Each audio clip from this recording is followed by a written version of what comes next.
ஐ அம் சுஜித். இந்த வீடியோவில் நம்ம என்ன பார்க்க போறோம்னா வாட் இஸ் அஃபிலியேட் மார்க்கெட்டிங் தான் பார்க்க போகிறோம். ஸோ அஃபிலியேட் மார்க்கெட்டிங் மூலமாக நான் கிட்டத்தட்ட 1 லேக்ஸ் earn பண்ண 2 லேக்ஸ் earn பண்ணுற வீடியோலாம் பார்த்துருப்பீங்க.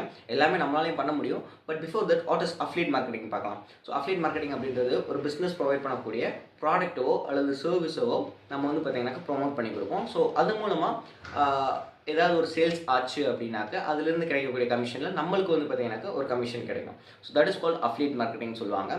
இது எப்படி பண்ணுவாங்கன்னு வந்து பார்த்தீங்கன்னாக்கா அவங்களோட அந்த பிஸ்னஸோட அஃபிலியேட் ப்ரோக்ராமில் நம்ம ஃபஸ்ட்டு ஜாயின் பண்ணணும். ஜாயின் பண்ணி ரெஜிஸ்டர் பண்ணணும்.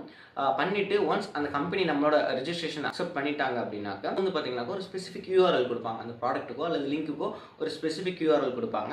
அந்த யூஆர்எல் எடுத்துகிட்டு போய் நம்மளோட பிளாக்லையோ அல்லது சோஷியல் மீடியா பிளாட்ஃபார்ம்ஸ்லையோ ப்ரொமோட் பண்ணுவோம். நம்ம பிளாக் ரீட் பண்ண வர வியூவர்ஸாக இருந்தாலும் சரி, இல்லை நம்ம சோஷியல் மீடியா பேஜ் வர வியூவர்ஸாக இருந்தாலும் சரி, அந்த லிங்க்கை கிளிக் பண்ணி அந்த ப்ராடக்ட்டோ அல்லது சர்வீஸோ காசு கொடுத்து வாங்கினாங்க அப்படின்னாக்கா அதுலேருந்து வரக்கூடிய ப்ராஃபிட்டில் நம்மளுக்கு கமிஷன் கிடைக்கும். ஸோ இதுதான் வந்து பார்த்தீங்கன்னா அஃபிலியேட் மார்க்கெட்டிங் சொல்லுவாங்க.